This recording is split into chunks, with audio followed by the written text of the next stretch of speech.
Magandang hapon mga kalapatids. Meron naman pala ako na-accomplish dito sa Salmon, Caloocan. Ang nagmamayari nga pala ng loob nito si Mr. Arenas. Sa pangalan niya na Gani. Papakita ko pala sa inyo yung loob na pinagawa niya. Ang size nga pala nito mga kalapatids is 11 by 20. So bali ang pinaka-loob lang niya is 14 by 11. Yung 7 feet para sa waiting area niya. So ito, papakita ko yung loob. Ito pala yung ano niya, yung sa sliding papunta sa entrance niya. Yan. So kalapatids, ito nga pala yung pinaka double flooring niya. Yung pinaka flooring niya sa ilalim, bali stainless siya na plain sheet. So nagpalagay pa si Boss Gani ng isa pang pinaka flooring na 1 by 1 na steel matting para yung dumi doon nalaglag sa baba, para hindi siya nahirapan tsaka hindi niya naapakan. So ang purpose pala nito, para pag dumi yung mga ibon doon nalaglag sa may baba, bago kahit once a week lang yan nililinis or twice a month lang yan nililinis, ginawa din na rin namin ng pinto. Ayan mga kalapatids, yan may dalawang pinto yan. Yan, bago ito winawalis na lang. Yan, winawalis na lang yan mga kalapatids. Kaya pagkatapos na linisin, isasarado yung dalawang pinto na yan, bago meron pang ilalagay dito na plywood na 3/4. So yung purpose naman ng plywood na 3/4 na yun mga kalapatids, para yung mga balabalahibo ng ibon pagka nalalaglag, saka yung mga parang palakubak ng mga kalapati, yung mga puting-puting maliliit, kasi minsan pag lumipad yan, minsan pumapasok sa ilong natin. Pagka nilagyan ito ng plywood na 3/4, pag ito nalaglag yung mga balahibo, nasusuksok sa ilalim yun. So pag pumasok ka na galing ka sa labas, hindi mo siya masisingot kahit magliparan yung mga ibon pababa. Napupunta lang doon sa may ilalim, meron siyang nagko-cover. So ito nga pala yung pinagawa niyang window box. Nagkara ba yan? Ayan mga kalapatids. Ayan, 30 holes nga pala to. Bali, lahat yan 60, tapos naglagay na lang siya ng mga dito dapuan na tigda dalawa sa kabilaan. Maganda yung pagkakagawa ng window box niya. Ay, maganda yung pagkakagawa niya. Saka na siyang hawakan.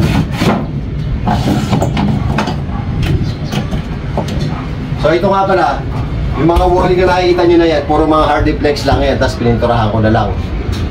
Tapos super trap yan. So yung palang super trap na pinagawa namin, hindi na namin isinagad dito.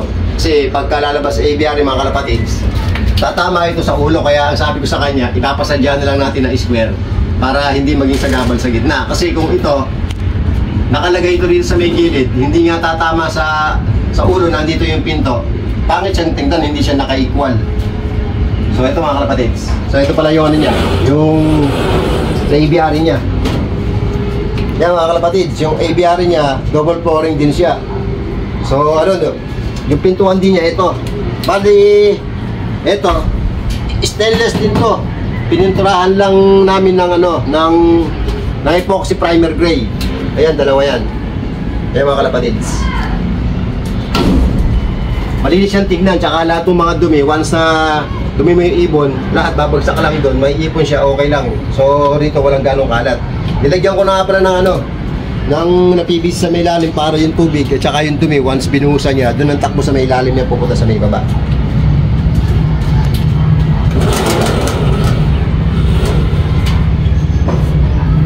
So ito pala yung isa. So ito pala yung papunta sa may section B niya, sa pang norte niya or pang south niya mga kalapatids. Ito pala, tulad ng dati, gawa lang ito sa bearing. Ayan o.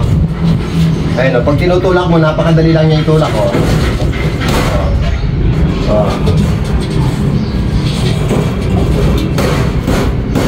So ito rin pala yung sa niya, sa pang norte niya, kaparehas lang din nung nandun sa first section niya. Ito, papatungan din to ng plywood na 3/4 para ang purpose para dun sa mga balahibo at dun sa mga balakubak o ano pa man na maliliit na lumilipad na nanggagaling sa ibon. Ito, malalatagan ito mamaya. Papakita ko sa inyo mamaya kalapatids. Ipapatong ko rito yung 3/4. Maganda siyang tignan. So yung loob na to, wala naman siyang binigay sa akin na design, basta ako na naman bahala. Basta nagbigay lang siya sa akin ng sukat, So ako nang balang dumiskarte ulit. Kung makikita ninyo, halos magkakaparehas yung mga ginagawa kong lock. Eh kasi yung sa akin naman, kaya naman halos magkakaparehas. Yung ano, bali bumabase ko dun sa mga ventilation, dun sa luwag, dun sa design. Kasi dun nagkakatalo yung sa pag-uwi ng ibon. Pagka nanggaling ng karera, kailangan mag-dis yung pass recover niya. Hindi pwede yung pagdating ng ibon dun sa loob, eh mainit sa loob. Mas maganda mataas yung loob ng loob. So ito pala yung sa pang norte na ano niya, na aviary niya, kaparehas nung dun sa meron din kabila. O ayan o. Ayan, stainless din yan. So merong PVC na papunta ron sa baba na yon. Dun papunta yung tubig dun sa may baba. Yan. Nilagyan ko yun, tsaka nilagyan ko ng Bulkasilon dito. So ito tatagal to kasi ito bali stainless to. Pagka nasira yung buong flooring na to, na inapakan ko mga kalapatids, pwedeng matanggal yan kasi nakapatong lang ito sa angle bar dito sa may ilalim, tapos naka-spot lang, kaya pwede kong tanggalin. Ito mga kalapatids yung ano. Ayan, louver yan. Pag magpapagawa kayo ng lock, kahit hindi kayo sa akin magpagawa, ipagawa ninyo, yung sa harapan, louver, dalawa. Para yung pasok ng hangin, ilalabas yung baho dun sa loob, pupunta rin sa likod. Kailangan meron din ventilation sa likod, mga kalapatids.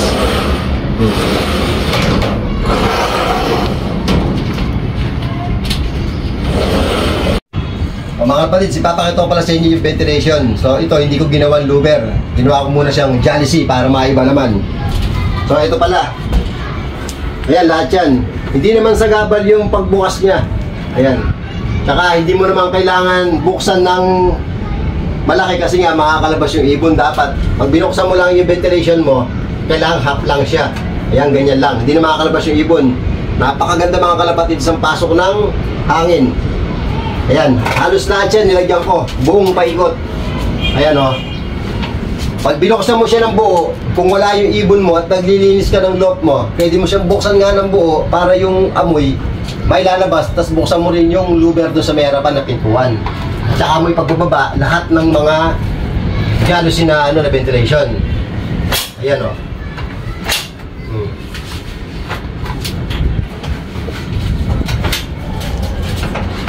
Oh, mga kalapatids, so, pati rin sa kabila, meron din yan. Ayan, kalapatids, so, north section, south section, meron din ventilation yan. Ayan. Oh. Lahat yan, naka-jalousie yan. Oh. So mga kalapatids, ito pala yung harapan ng lock. Ito, pakita ko sa inyo. Ito mga kalapatids, kung mapapansin nyo, lagyan ko ito ng plain sheet. Ito, ang purpose naman ito, dahil nga double flooring yung kulungan niya, para yung dumi, if either na umuulan, malakas ang ulan at maraming tubig dito, hindi siya magpupuno basta-basta, hindi tatapon dito sa baba kasi magagalit yung mga kapitbahay. Kaya nilagyan ko dito yan. Tumapon man yung tubig, okay lang, wag lang yung dumi mismo ng kalapati. Ito nga pala yung viewing niya sa taas. Yung pinakadapuan nga pala niya sa loob, pag pala sa umaga, nagbiblad yung mga ibon, nilagay ko lang ng tubo na 3/4. Ayun mga kalapatids, so. Ito nga pala yung side ng kulungan sa left side. Ito pala yung ventilation niya.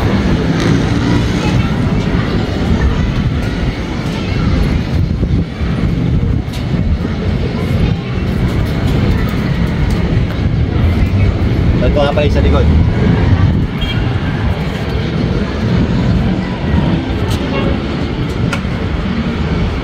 Kahit nasa likod ka mga kalapatids, mabubuksan mo yung jalousie pagka nakalimutan mo buksan sa loob. Mabubuksan mo yan, masasarado mo. Ayan o. Oh.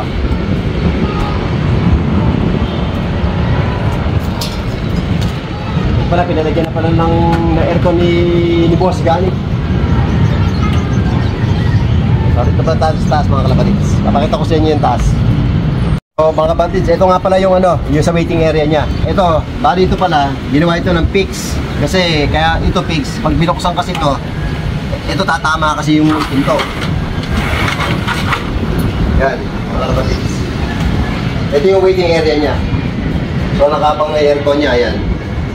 Tapos, sa may taas, dati ang nilalagay namin dito sa ganito is puro sliding. Ito, ang nilagay muna namin puro jalousie para medyo mas mura.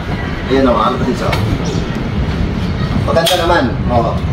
Kaya napansin ko kasi sa mga sliding, pag malakas yung ulan, pinapasok din ng tubig. Eh ito, hindi ganong pinapasok ng tubig, kahit malakas ang ulan.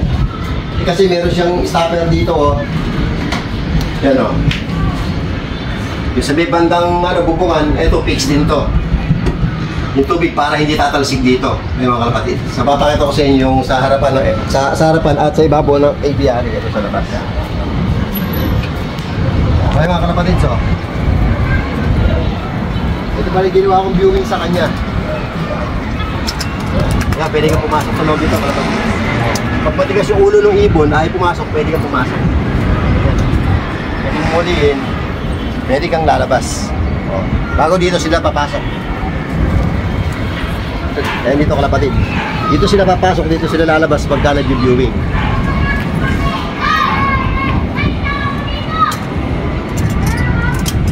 So ito nga pala yung pinagawa niya sa aking Taiwan trap na sliding, mga kalapatid. Papakita ko sa inyo.